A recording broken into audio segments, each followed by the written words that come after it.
Bismillahirrahmanirrahim. Bab umuril iman.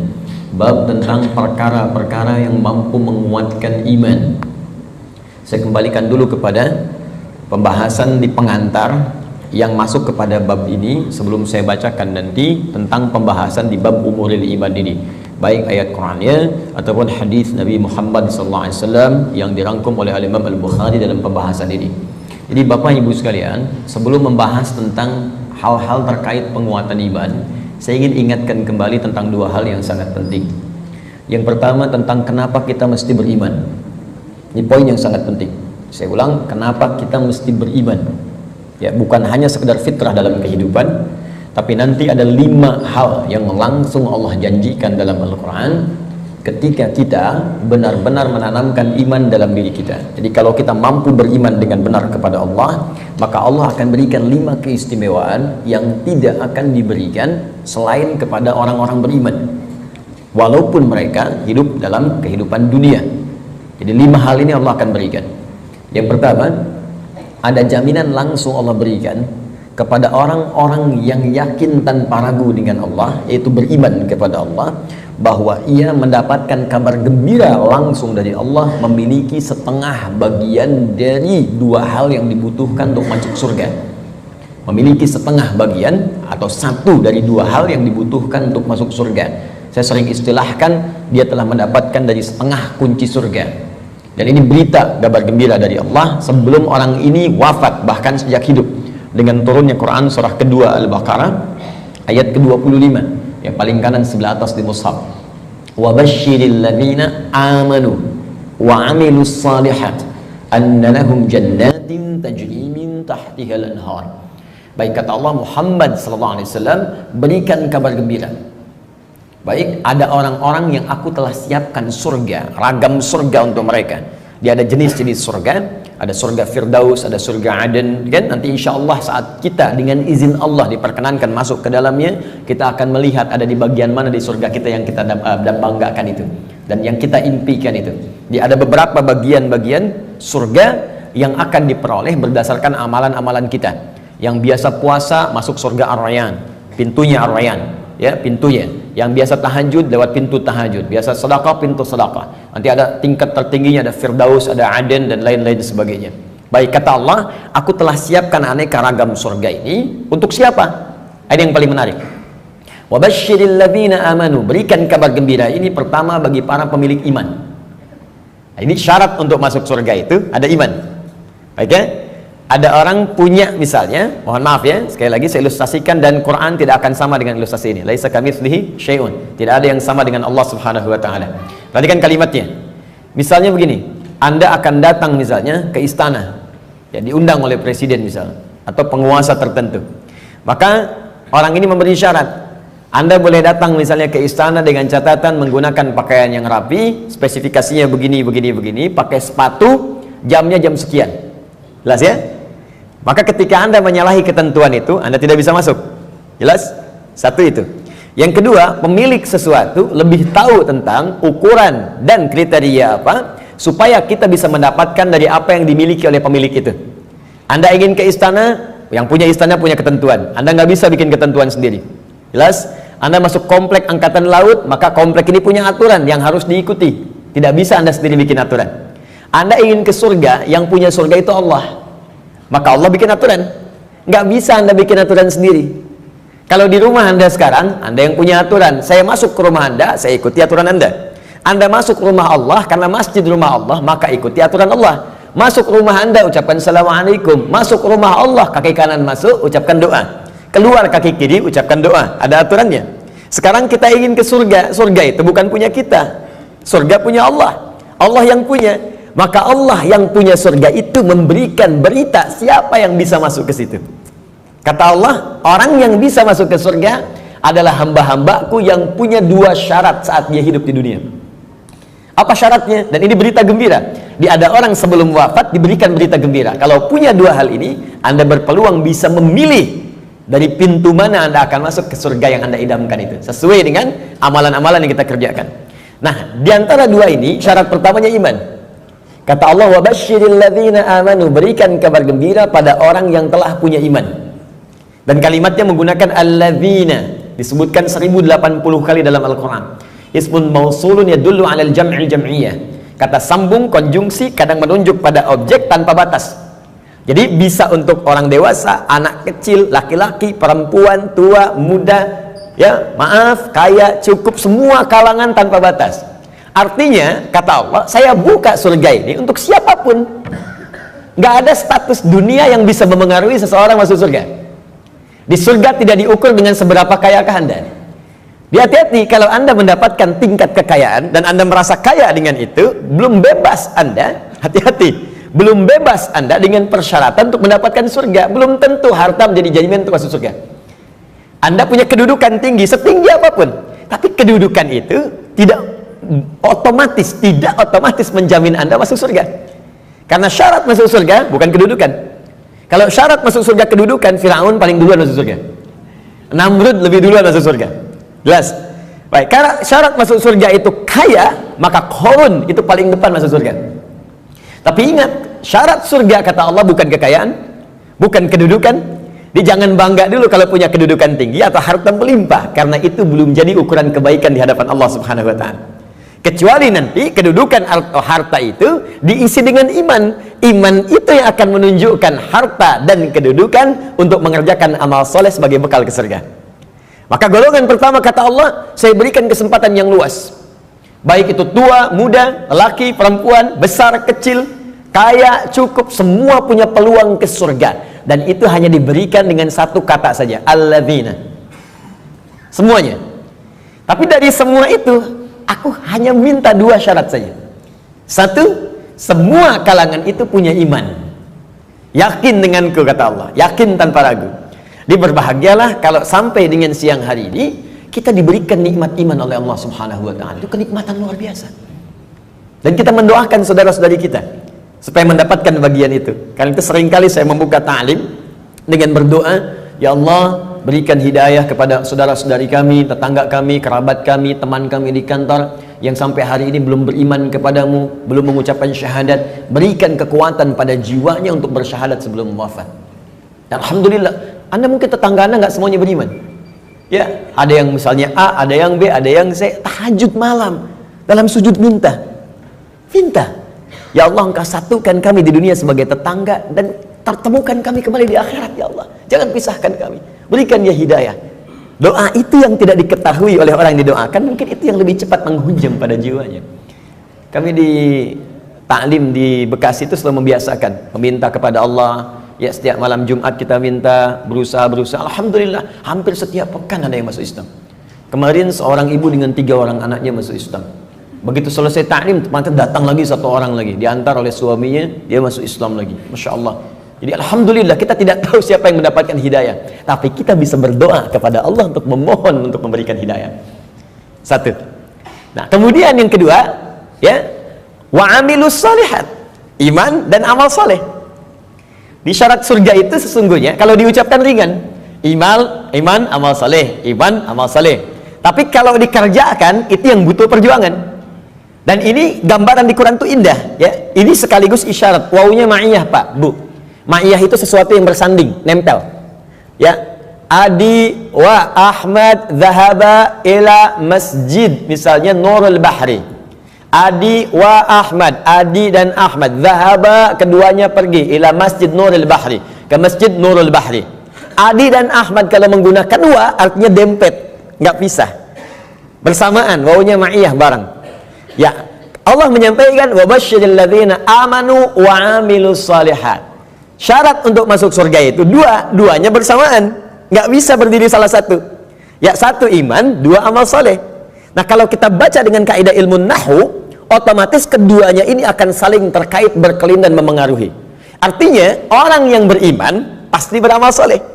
Artinya amal soleh itu nggak mungkin muncul kecuali dari iman. Kalau amal semua beramal. Ya, yang belum beriman pun bisa beramal, tapi belum tentu disebut soleh. Ingat, ya, tayyib mungkin non muslim bisa mendapatkan tayyib. Ya, khair mungkin karena baik itu banyak di Quran. Ada khair, awas, ada tayyib, hati-hati. Ada ma'ruf, ada ihsan, ada saleh. 5. Tayyib, kebaikan fisik. Ya, kalau Anda makan yang sehat, yang menyehatkan, yang dibutuhkan itu thayyib namanya. Itu anjuran di Quran surah kedua ayat 168. Kata Allah, kalau ingin cari makan, tidak semua yang diinginkan mesti dikonsumsi. Cari yang menyehatkan untuk tubuh. Ya ayyuhan nasu kulu mimma fil ardi halalan thayyiba. Hei semua manusia, ini rumus dalam Al-Quran, universal sifatnya. Kalau Anda ingin menyebar di bumi untuk cari makan, silahkan. Kalau sudah dapat dengan cara yang halal, jangan melanggar ketentuan hukum di mana kamu tinggal. Dapat dari situ, berikan yang bermanfaat untuk tubuh. Tidak semua yang diinginkan itu harus dikonsumsi. Yang dibutuhkan itu yang didapatkan. Haus berarti butuh minuman. Yang penting minum. Gak semua yang diinginkan harus kita minum. Alhamdulillah ada air bening, minum ya minum. Jangan menyulitkan diri sendiri pesan sesuatu yang tidak ada. Akhirnya membuang banyak tenaga dan waktu, dan membuang peluang amal baik yang mungkin kita kerjakan seketika. Sudah ada air bening, pengen jusnya, wah Masya Allah buah naga yang dari Hongkong misalnya. nyari, gak ketemu, muter-muter sampai sore. Jam 5 baru dapat. Dari siang sampai jam 5 itu mungkin bisa dipakai apa gitu. Bisa tilawah, bisa baca, bisa berkreasi, macam-macam. Baik itu thayyib. Karena itu kalau Anda bertanya pada orang Arab, kaifa haluk ya akhi, apa kabar? Dia katakan alhamdulillah ana thayyib, artinya dia sehat. Kuat. Yang kedua, ada khair, itu sifat. Sifat baik, sifatnya. Ya, jadi kadang-kadang kan ada yang fisiknya sehat tapi kan pikirannya nggak bagus. Ya, tampilan bagus, pakai jas, pakai dasi, luar biasa gitu kan, tapi pencuri juga. Ya, penipu juga gitu. Nah, kalau kita ingin rubah menjadi baik sifatnya, maka rubah kalimatnya menjadi khair. Khair, ya. Karena ada Bang Thayyib 2 kali puasa, 2 kali lebaran nggak pulang-pulang, padahal dia sehat kan. Baik. Nah, kalau kita ingin rubah pada sifat, jadikan khair. Quran surah 3 ayat 110. Kuntum khaira ummah. Orang Islam itu pasti sifatnya baik. Kata Allah, kalian umat terbaik. Sifatnya jujur, sabar, tawadu. Ini kalau ada orang itu jujur, orang Islam tuh mesti lebih jujur. Kalau ada orang sabar, orang Islam lebih sabar. Kalau ada orang tawadu, rendah hati, yang muslim itu pasti lebih rendah hati. Cukuplah keislaman kita menjadikan kita baik, punya sifat baik. Ini aneh sebetulnya kalau ada orang Islam nggak baik, itu aneh. Karena semua ajaran di Quran membimbing kita jadi baik, Pak, Bu. Jadi kalau semuka bumi se-Indonesia aja lah muslim, sudahlah, pasti baik. Jadi kalau ada orang Islam berbuat yang tidak baik, pasti ada yang tidak tepat dengan pelajaran keislamannya. Mustahil itu. Ya, mustahil ada orang Islam melakukan bom. Ya misalnya di tempat-tempat yang tidak dibenarkan, bom bunuh diri, bom ini, bom itu, tembak orang, bunuh orang, tusuk orang, mustahil. Ya, Quran sih mengatakan orang yang sengaja merencanakan pembunuhan, apalagi kemudian menyebabkan satu orang beriman meninggal, itu sama dengan pesan kapling di neraka jahanam. Buka Quran surah keempat An-Nisa ayat 92 sampai 93. Wa may yaqtul mu'minan muta'ammida fajaza'uhu jahannam. Maka siapapun yang merencanakan pembunuhan, apalagi pada satu orang korbannya orang beriman, maka balasan yang setimpal untuknya neraka jahanam kalau tidak dia bertobat. Ya, wa ghadiballahu alaihi, Allah murka kepadanya, wa la'anahu, melaknatnya, wa a'adda lahu azaban azima, dan dijanjikan di neraka azab yang berlipat lebih daripada orang biasanya, neraka jahanam lagi. Pertanyaan saya, orang beriman mana yang cita-citanya pengen masuk neraka jahanam? Tunjukkan pada saya. Mustahil. Dan bagaimana bisa bertobat kalau saat meledakkan diri itu dia meninggal? Bagaimana bisa tobat? Makanya hati-hati kalau ada ajakan-ajakan tuh lukai orang, tembak orang, bom orang. Saya sering kali sampaikan dulu pertama bom kejadian, mudah-mudahan tidak pernah terjadi lagi di bumi kita Indonesia ini, insya Allah. Ya, Jalan Tamrin tuh melontok. Saya di Lampung tuh, orang polos sekali bertanya, Ustaz, apakah bom di Jalan Tamrin termasuk jihad? Fisabilillah. Saya bilang, Pak, sependek pengetahuan saya, jihad fisabilillah itu jihad di jalan Allah, bukan di Jalan Tamrin. Hati-hati lah. Ya. Kita balikan. Jadi satu itu iman. Ya. Nah, kaidahnya adalah kemudian kembalikan. Thayyib, khair. Khair itu baru sifat, jujur itu sifat. Kalau sifat kemudian diaktualisasikan dalam bentuk sikap, maka berubah dari khair jadi ma'ruf namanya. Ma'ruf. Jujur itu sifat, disogok tidak menerima, sikap namanya. Jelas? Jujur itu sifat, diajak korupsi menolak, sikap namanya. Sifatnya khair, sikapnya ma'ruf namanya. Jelas? Karena itu khair dengan ma'ruf seringkali disandingkan dalam Al-Quran. Quran surah ketiga Ali Imran ayat 104. Wal takum minkum ummatun yad'una ilal khair wa ya'muruna bil ma'ruf. Hendaklah ada satu komunitas, kata Allah, berhimpun untuk menyebarkan sifat-sifat baik dan saling mengajak pada kebaikan. Bikin komunitas, mengingatkan, ayo baca Quran, one day one juz, one day two juz, ya. Ayo bikin komunitas, bangunin tahajud, bikin komunitas ngajak sedekah, bikin komunitas bersih-bersih di jalan, buang sampah. Itu bagian dari iman. Baik ya. Kemudian Bapak Ibu, tapi ingat, untuk ma'ruf ini berbuat baik bukan hanya melekat pada orang Islam saja. Non-muslim pun banyak yang baik. Silahkan cek, ada non-muslim yang suka nyumbang, ya, bantu bangun jalan, bantu fasilitas, ada fasilitas umum, bantu orang-orang lepas dari kemiskinan, bantu orang-orang kasih obat, ada, baru sampai ma'ruf. Karena itu disebutkan yang keempat, awas, ada sifat kebaikan khusus, yang semua kebaikan itu diniatkan hanya karena Allah. Bantu ini karena Allah, kerjakan ini karena Allah, baik juga, cuma niatnya dikerjakan karena Allah. Pahlawan kita berjuang, Pangeran Diponegoro sampai terakhir Kahar Muzakir, ya, yang kemudian diberikan gelar pahlawan. Apa niat sesungguhnya? Kalau Anda buka Riyadhus Shalihin, karangan Al-Imam An-Nawawi, ada 1896 hadis di kitab Babul Ikhlas bagian pertama, maka akar pertama kali untuk meniatkan mereka berjuang, pertamanya bukan untuk mendapatkan urusan dunia, tapi litakuna kalimatullahil ulya. Man qatala litakuna kalimatullahi al-'aliyya fahuwa fi sabilillah. Niatnya khusus untuk berjihad di jalan Allah Subhanahu wa taala. Berjuang karena Allah, karena Allah, karena Allah. Bantu orang di kemiskinan karena Allah. Bukan karena pekerjaannya, tapi kebaikan itu dikerjakan karena Allah. Dan merasa diawasi oleh Allah Subhanahu wa taala. Maka yang keempat disebut ihsan namanya. Ihsan. Di hadis Muslim nomor hadis yang ke-8, an ta'budallaha ka'annaka tarah fa illam takun tarahu fa innahu yarak. Engkau mengerjakan semua aktivitas yang baik sebagai ibadah karena Allah, seakan-akan diawasi oleh Allah, merasa diawasi walaupun kau tak mampu melihatnya. Itu terjemah yang baiknya. Merasa bekerja karena Allah, makan karena Allah, minum karena Allah, berbuat baik karena Allah, ihsan namanya. Orangnya disebut muhsin. Kalau empat ini dikumpulkan, badan sehat, sifat baik, sikap mulia, dikerjakan karena Allah, thayyib, khair, ma'ruf, ihsan. Empat ini kalau digabungkan menjadi sholih namanya. Sholih. Maka setiap orang tua meminta kepada Allah supaya anaknya jadi saleh. Ibu bermohon, ya Allah, jadikan saya anak soleh. Kata bapaknya, namanya kan Hasan. Bukan Pak, sifatnya saleh. Semua orang tua, saya belum pernah dengar ada orang tua minta, ya Allah jadikan saya anak yang thayyib, khair. Tidak, saleh, sudah fitrah.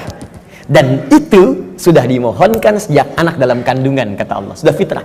Itu ada di Quran surah ke-7 ayat 189. Falamma taghasyaha hamalat hamlan khafifa famarrat bi. Falamma athqalat da'awallaha rabbahuma la in ataitana sholiha lanakunanna minasyakirin. Ketika suami istri berhubungan sampai kemudian istrinya mengandung, kandungan ringan sampai dengan berat, tatkala kandungan semakin berat menjelang ke persalinan, kedua orang itu suami dan istri mulai berdoa kepada Allah. Fitrahnya sudah minta, ya Allah, mohon jadikan anak saya nanti saat lahir jadi anak yang saleh.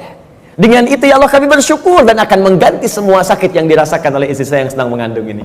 Saleh. Nah, apa yang menyebabkan seseorang soleh terkumpul empat ini? Kata Allah, kalau iman ada dalam dirinya, maka semua pekerjaan dia akan dituntun menjadi soleh. Pekerjaan disebut amal, disatukan dengan soleh menjadi amal soleh. Di iman seseorang itu otomatis akan menuntun seseorang berbuat amal soleh. Jadi kalau ada orang punya iman gak beramal soleh, dipertanyakan bagaimana kualitas iman dalam dirinya, dipertanyakan. Karena otomatis Pak, Bu, kalau ada iman, kata Allah, itu otomatis membimbing dia, mengantarkan pada amal soleh. Makanya orang punya iman itu sering diingatkan ketika akan berbuat amal yang salah. Gak percaya silahkan Pak, keluar dari sini, coba Bapak iseng-iseng pakai sendal orang lain. Ya, jangan diteruskan, iseng aja, misalnya kan, injak gitu kan. Itu pasti hatinya akan berkata, itu bukan punya kamu. Itu imannya mengingatkan. Kalau iman semakin tinggi, Anda keluar dari masjid aja, kaki kanan keluar, ditarik lagi tuh. Anda akan tarik, karena yang keluar itu kiri, masuk kanan. Ke toilet, masuk kiri, keluar kanan. Tuh. Ya, itu semakin tinggi iman, maka iman itu akan mendorong Anda berbuat amal saleh dari ujung kepala sampai ujung kaki. Makanya saya sering katakan, di dalam Al-Quran, jika kita sudah punya iman, maka semua fungsi tubuh kita akan disebutkan imannya dulu sebelum menyebutkan fungsinya. Mata untuk melihat, sebelum melihat imannya dulu. Turun Quran surah 24 ayat 30 itu laki-laki. 31 untuk perempuan. Qul lil mu'minina yaghuddu min absarihim. Untuk perempuan, wa qul lil mu'minati yaghuddna min absarihinna. Katakan pada pria-pria yang sudah punya iman, imannya dulu. Dan katakan pada perempuan-perempuan yang sudah punya iman, matanya hanya boleh dipakai melihat yang baik-baik saja. Kalau yang dilihat tak baik, maka imannya akan membimbing mata untuk memalingkan ke arah yang lebih baik. Memalingkan pandangan ke arah yang lebih baik disebut dengan ghaddul basar namanya. Anda menatap begini, Masya Allah, tapi yang ditatap istri orang. Maka iman berkata jangan teruskan, palingkan. Ya, proyek yang tidak baik gak akan dilihat. Ya, barang yang bukan milik Anda gak akan dilihat, palingkan. Gambar-gambar yang tak seronok, palingkan. Jelas ya? Nah, itu iman. Silahkan cek semua fungsi tubuh kita. Itu umumnya sebelum disebutkan imannya dulu. Lisan, Quran surah 49 ayat 11. Itu sebelum disebutkan fungsi lisan, iman dulu. Ya ayyuhalladzina amanu la yaskhar qaumin qaum. Ayat 12-nya, ya ayyuhalladzina amanu la yaghtab ba'dukum ba'dha. Pokoknya setiap tubuh ini mau bergerak, iman dulu. Ingin memberikan isyarat agar iman itu memiliki fungsinya untuk mengerjakan amal soleh. Kenapa diminta beramal soleh? Supaya masuk surga, itu Pak. Dan supaya kita nggak capek, diberikan setengahnya oleh Allah, tinggal setengah lagi. Jadi sebetulnya Allah itu ingin hambanya itu masuk. Cuman karena hikmah kehidupan menjadikan kita mesti berikhtiar, saking baiknya Allah dikasih setengah. Ayo setengah diambil. Bahkan setengah ini diberikan dalam kandungan. Cuman sayang, fa'abawahu yuhawidani au yunasrani au yumajjisani. Lahirnya kan fitrah, ada iman dalam dirinya. Makanya dia mencari Tuhan. Cuman sayang lingkungan yang merubah dia menjauh dari Allah. Ada yang pengaruh ini, ada yang pengaruh itu, lingkungan, karena TV, karena tinggal di tempat tertentu, karena pasangan. Ya, Masya Allah, tega meninggalkan cinta Allah hanya untuk cinta dunia. Tega meninggalkan cinta Allah hanya untuk cinta manusia. Padahal manusia itu mati, Allah selalu hidup. Ya, bayangkan. Ya, mencintai sesuatu yang gak ada itu kan semu sifatnya. Anda mencintai barang, barangnya rusak. Ketika barangnya rusak, bagaimana cintanya bisa bertahan? Cinta manusia tidak abadi. Kalau ingin abadi, bawa dia sampai mendapatkan ridha Allah, sampai ke surga, baru abadi. Tapi kalau Anda mengeluarkan diri Anda dari surga, bagaimana bisa abadi? Ya, aku mencintaimu dengan syarat engkau pindah agama. Begitu pindah, meninggal. Cinta nggak dapat, surga cuma mimpi. Ya, Pak? Jelas ya? Baik, jadi teman-teman sekalian, bagian pertama, ketika Allah meminta kita beriman, sesungguhnya dengan iman itu Allah ingin memberikan garansi kepada kita bahwa Anda hamba yang terlindungi, dengan izin Allah bisa mendapatkan surga jika iman itu kita gunakan untuk menenun amal saleh. Jelas? Kalau amal saja tidak ada iman, maka tidak menjadi saleh. Maka orang yang belum beriman beramal baik, amalnya tidak disebut amal saleh, amal saja, amal khair. Gak pernah disebut saleh dalam istilah Al-Quran. Jelas ya? Nanti ketika dia berbuat baik dibalas di dunia. Cuman karena kaidah surga itu ada iman, dan iman itu nggak ada, maka di akhirat tidak diberikan balasannya. Keadilan Allah menjadikan balasan itu diberikan di dunia. Karena investasi amalan itu bukan untuk akhirat, dunia. Karena niatnya dunia, dikasih dunia. Kalau untuk akhirat, diberikan juga akhirat bagiannya. Turunlah Quran surah ke-25 ayat 23. Nanti kalau ada non-muslim bertanya, di mana keadilan Allah Tuhanmu itu? Jadi kalau ada orang nggak beriman, berbuat baik, nggak masuk surga. Tapi ada orang beriman, salah juga, berpeluang masuk surga. Maka jawab kepada beliau, ya, kaidah surga itu, kaidahnya syarat iman yang pertama kali. Ya, bukan syarat dunia. Maka ingin masuk surga, ada persyaratan. Anda masuk kampus, ada persyaratan. Masuk surga pun ada persyaratan. Anda lulus di satu hal, tapi nggak lulus di yang lainnya, nggak bisa masuk kampus. Anda lulus satu hal, nggak lulus yang lainnya, ya sulit masuk surga. Karena syarat surga beda dengan kampus. Syarat surga yang pertama itu adalah iman. Tapi saking adilnya Allah, kebaikan dia di dunia dibalas oleh Allah dengan cepat saat dia hidup di dunia. Maka turun ayat, wa qadimna ila ma'amilu min amalin faja'alnahu haba'an manthura. Jika ada orang belum beriman berbuat baik, kata Allah, saya akan cepat balas kebaikannya saat di dunia. Cuman karena amalan itu bukan amalan surga, maka saat ke akhirat nanti itu hanya akan jadi debu yang berterbangan, yang hanya dia tatap saja. Jelas sampai sini? Dan ini ayat turun karena pertanyaan Sayyidah Aisyah radhiyallahu taala anha kepada Nabi, ya Rasulullah, si fulan orang baik, suka berbagi, cuman nggak beriman sampai saat ini, bagaimana statusnya? Turunlah kemudian ayat ini. Jelas? Jadi kalau ada yang bertanya lagi sekarang, katakan Anda terlambat Pak, 15 abad yang lalu sudah ada pertanyaan Sayyidah Aisyah tentang itu. Turun ayat begini, sampaikan dengan sebaik-baiknya dengan cara yang paling lembut. Jelas? Satu, kenapa kita beriman? Pertama, karena ada kasih Allah pada orang beriman untuk menempatkan di tempat terbaik saat dia pulang kepada Allah Subhanahu wa taala. Dua, saya agak cepat. Orang beriman dijanjikan oleh Allah akan memiliki ketenangan dalam hatinya. Secara singkat, orang beriman itu Allah akan berikan ketenangan pada jiwanya. Tenang gitu, damai hidupnya. Jaminan yang ada di Quran surah ke-48 ayat yang keempat. Walladzi anzalas sakinata fi qulubil mu'minin liyazdadu imanan ma'a imanihim. Dialah Allah yang akan menanamkan ketenangan pada jiwa orang-orang beriman supaya dia yakin dengan keimanannya. Nikmat juga beriman. Jadi tambah lagi imannya, tambah lagi imannya. Ini kata Allah, orang beriman itu pasti tenang. Dan ketenangan itu mahal, Bu. Sulit dicarinya. Ibu silahkan cari harta dengan suami sekaya apapun, sulit membeli ketenangan tuh nggak ada. Ada toko yang jual ketenangan? Nggak ada. Dan mahal. Kalau nggak percaya begini, Bu ya, saya berikan pilihan, tapi ibu bapak jangan pilih yang ketiga ya, terutama ibu. Ya, jangan pilih yang ketiga. Kaya tapi gelisah atau miskin tapi tenang. Ayo, nggak ada pilihan ketiga dan nggak usah maksa. Kaya tapi gelisah atau miskin tapi tenang, pilih mana? Tuh. Kan? Banyak orang kaya tapi nggak tenang, ada yang bunuh diri, ada yang tembak diri sendiri, ada yang lompat ke depan rel kereta, ada yang saking kayanya bingung, akhirnya nanam cabai, bikin kangkung, metikin cabai, metikin tomat. Terus Anda ngapain kalau cuma numpukin harta buat metikin tomat? Petani kita nggak kaya-kaya amat bisa metikin tomat juga. Coba lihat, Anda bayangkan. Jadi tidak selalu Bapak Ibu sekalian kekayaan itu bisa berkonotasi seimbang, equal misalnya dengan ketenangan, belum tentu. Tapi iman itu jaminan dari Allah, orang beriman itu pasti tenang. Ada kedamaian dalam jiwanya. Enak gitu. Bahkan kalau sudah dapat halawatul iman, bukan cuma kedamaian, Allah akan berikan ketenangan dalam kehidupannya dalam bentuk keamanan, aman dari gangguan, tenang, nikmat. Maka diturunkan oleh Allah Quran surah ke-18 ayat 13. Saking tenangnya, tidur di gua aja enak.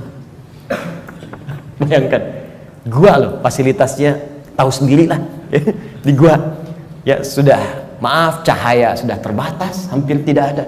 Makanan bagaimana mendapatkannya, tempat tidurnya kemudian juga pasti keras. Tapi kok bisa ada yang tidur di gua selama 309 tahun? Saking enaknya tidur, gak ada yang ganggu, Pak. Bu, nikmat. Ya, yang memberikan nikmatnya Allah, miring kanan kiri, matahari diatur oleh Allah, terbit di sini, terbenam di sini, selalu tersinari di dalamnya. Sehat-sehat aja, bangun 309 tahun, Anda bayangkan? Ya, ada orang sekaya-kayanya baru 3 menit udah bangun lagi, pling, telepon muncul. Di pejabat memang bagus, kedudukan tinggi, tapi setiap 3 detik kerja ini, kerja itu. Baru tidur sebentar, bangun lagi, Pak ada kejadian begini, bangun. Ini 309 tahun tidur cuman di gua. Fasilitas hampir nggak ada, tapi jaminan itu ada. Maka di ayat 13 di surat Al-Kahf, surat gua, ya, nahnu naqussu 'alaika naba'ahum bil haqq innahum fityatun, belum selesai, amanu bi rabbihim wazidnahum huda. Kata Allah, kami akan kisahkan pada Anda tentang kisah yang sebenar-benarnya, tanpa dikurangi, tanpa ditambahkan, sebenarnya hak. Jadi ada sidqun, ada hak. Kalau sidqun, mayahtamilu sidqa wal kadzib, kadang benar, kadang tidak. Tapi kalau hak pasti benar, nggak bisa ditolak. Matahari terbit di timur, terbenam di barat, hak. Karena itu semua yang hak sumbernya hanya kepada Allah. Al-haqqu mir rabbika fala takunanna minal mumtarin. Al-Baqarah 149. Al-haq. Nah, sekarang kembalikan. Kata Allah, kami akan kisahkan pada Anda kisah yang sebenar-benarnya. Ya, tanpa kamuflase, tanpa rekayasa. Innahum fityatun, kisah tentang para pemuda yang berlindung di gua. Diberikan oleh Allah keamanan, dikejar-kejar, bukan sekedar dipersekusi, bukan sekedar diintimidasi, ya, maaf, bisa dieksekusi. Berlindungnya di gua, tapi nikmat sekali di gua itu, bisa tidur enak, nyaman, makan juga kenyang, langsung diisikan di perutnya, tidur bolak-balik, gak ada yang ganggu. 309 tahun, Anda bayangkan. Salatu mi'atin wazdada tis'a, 309 tahun.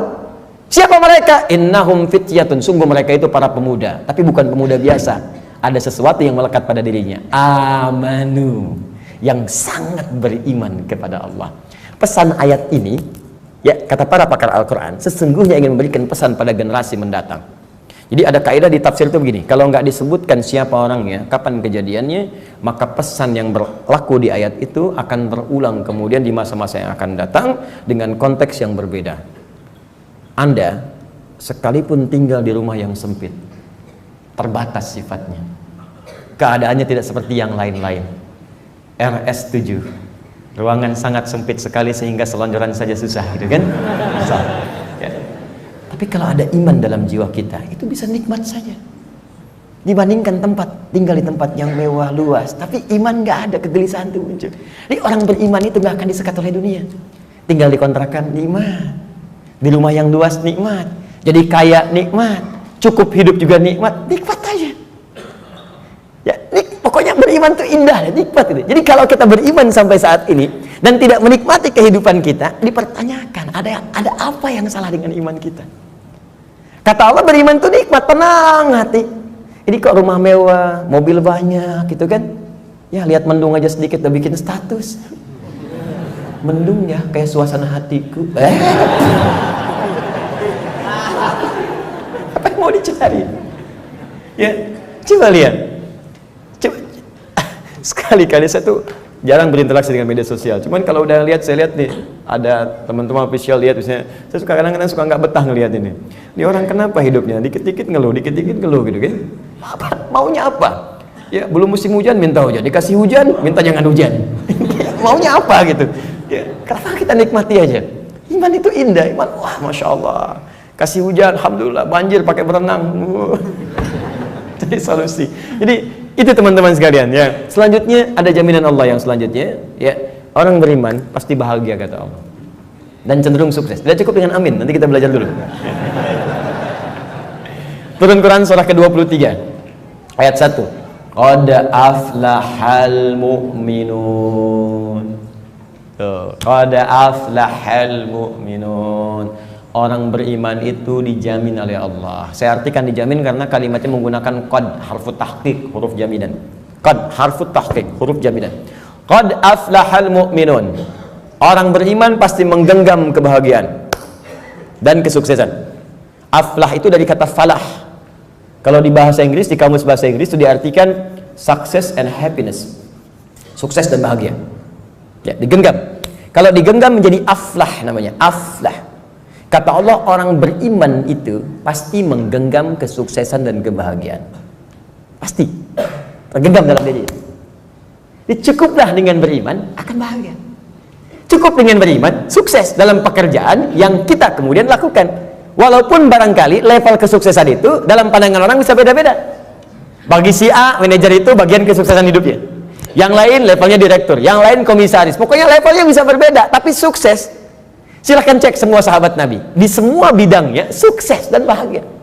Ali bin Abi Thalib dengan pengajar, cita-citanya menjadi pengajar dan menikmati itu, walaupun kekayaan secara kekayaannya, ya sifat materinya mungkin terbatas, tapi beliau merasakan kebahagiaan dan merasakan kesuksesan dengan itu.